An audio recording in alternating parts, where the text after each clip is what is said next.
Halo teman-teman semua, perkenalkan nama saya Muhammad Kit Saptawan. Saya dari Fakultas FKIP Universitas Mataram. Pernahkah kalian mengalami situasi seperti ini? Ibu bilang kepada kita, lihat, pintu itu terbuka. Tapi maksudnya ibu menyuruh kita untuk menutup pintu itu. Kemudian contoh yang kedua yaitu teman bilang, tunggu sebentar. Tapi malah ngilang 1 jam. Kemudian kalau di dalam chat, lagi di mana? Padahal mau ngajak keluar. Nah, itulah yang akan kita bahas di kesempatan ini, yaitu mengenai hubungan pragmatik dan wacana.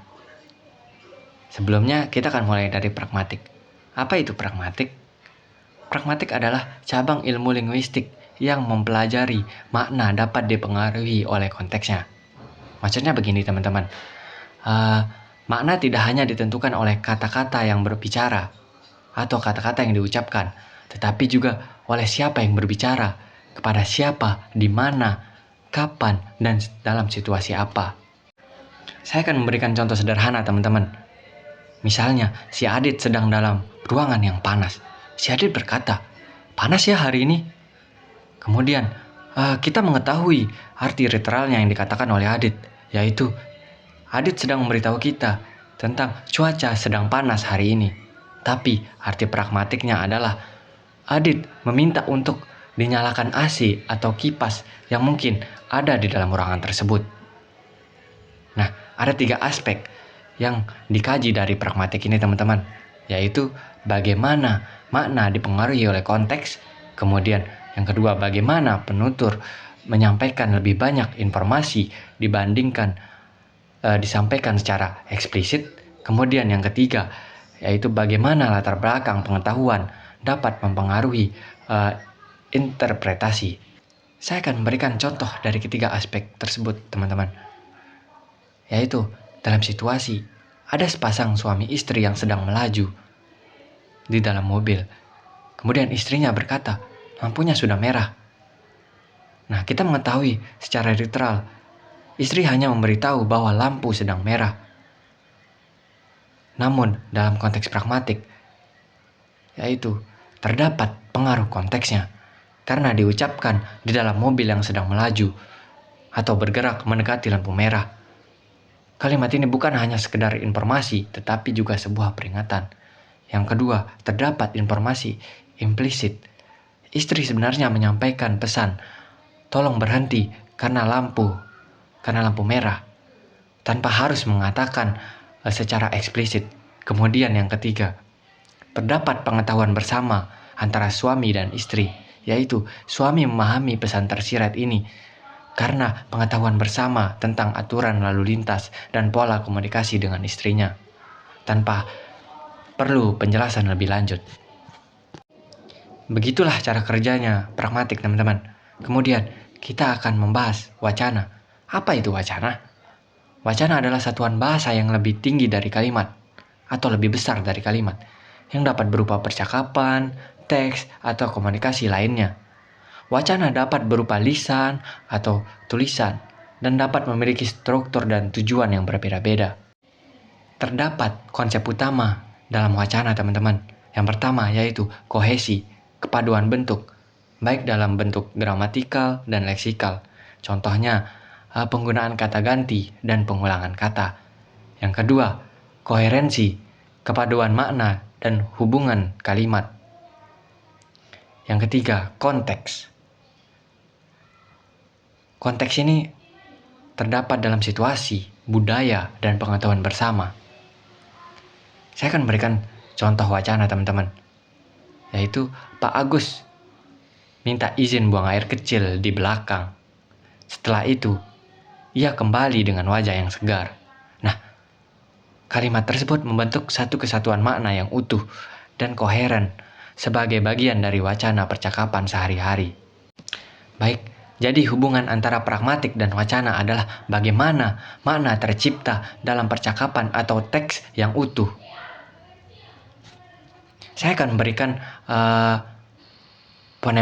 fenomena bahasa. Yang pertama yaitu makna tersembunyi atau bisa disebut implikatur. Saya akan memberikan contoh dialog. Adit mengatakan, "Wah, sepeda motormu bagus banget ya." Kemudian Danis menjawab, "Iya, baru beli kemarin." Kemudian Adit, Kemudian Adit sambil senyum-senyum. Pertanyaannya, apa maksud Adit sebenarnya? Nah, jadi si Adit mungkin mau meminjam motor si Danis, atau mungkin Adit mau nebeng untuk pulang. Kemudian yang kedua, kata petunjuk, atau bisa disebut deksis. Contoh dialognya. Ibu mengatakan, "Tolong ambil ini dan taruh di sana." Anak menjawab, "Yang mana, Bu? Taruh di mana?" Dalam percakapan tadi terdapat masalah, yaitu kata ini dan di sana belum jelas rujukannya. Kemudian fenomena bahasa yang ketiga, yaitu konteks situasi. Misalnya, Adit sedang di warung langganannya. Kemudian Adit berkata, "Yang biasa, Bang." Penjualnya langsung bikin nasi puyung. Kenapa penjual langsung tahu? Karena konteksnya sudah jelas. Terdapat banyak permasalahan bahasa dalam pragmatik dan wacana yang sering terjadi, teman-teman. Yaitu yang pertama, masalah kesalahpahaman makna. Misalnya, Adit mengatakan, "Boleh pinjam pulpen?" Danis menjawab, "Boleh." Kemudian Adit menunggu, tapi Danis tidak kasih pulpennya. Adit mengatakan, "Kok tidak dikasih?" Danis mengatakan, "Loh, kan tadi saya bilang boleh." Nah, analisis masalah dari percakapan tadi, Danis mengira Adit cuma minta izin saja, bukan minta dipinjamkan.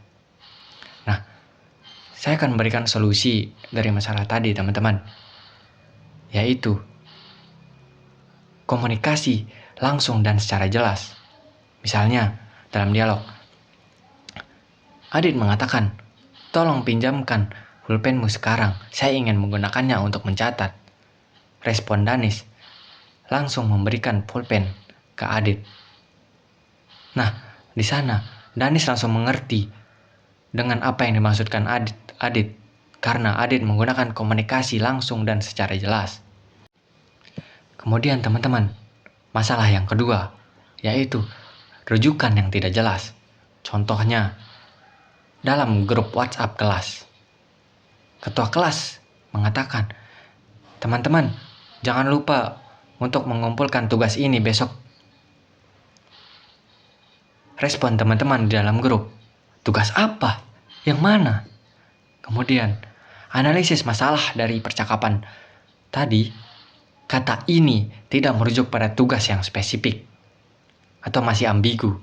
Kemudian, solusinya yang saya berikan yaitu spesifikasi, rujukan, dan hindari kata ambigu. Misalnya, ketua kelas mengatakan, "Teman-teman, jangan lupa untuk mengumpulkan tugas pragmatik besok pagi." Dengan begini, respon teman-teman dalam grup akan mengerti, yaitu, "Oke, siap Pak Ketua Kelas." Nah, dengan begitu, ketua kelas menghindari kata ambigu atau menspesifikasi tugas apa dan kapan dikumpulkan. Kemudian, masalah bahasa yang ketiga yaitu tingkat kesopanan yang salah. Contohnya, di kantor, karyawan baru berbicara ke bos. Gua mau izin pulang duluan." Respon bos, kaget dan tidak senang. Nah, analisis masalah dari percakapan tadi, yaitu karyawan menggunakan bahasa yang terlalu santai untuk konteks yang formal. Kemudian, solusi yang saya berikan yaitu sesuaikan register bahasa. Misalnya, karyawan baru berbicara ke bos, "Maaf Pak, saya izin pulang duluan." Respon bos, "Silahkan." Nah, jadi di sana karyawan baru menggunakan kata-kata yang sopan atau santun terhadap situasi yang formal atau atasannya seperti bosnya. Sekian teman-teman untuk materi pragmatik dan wacana. Terima kasih. Semoga bermanfaat dan mudah dimengerti.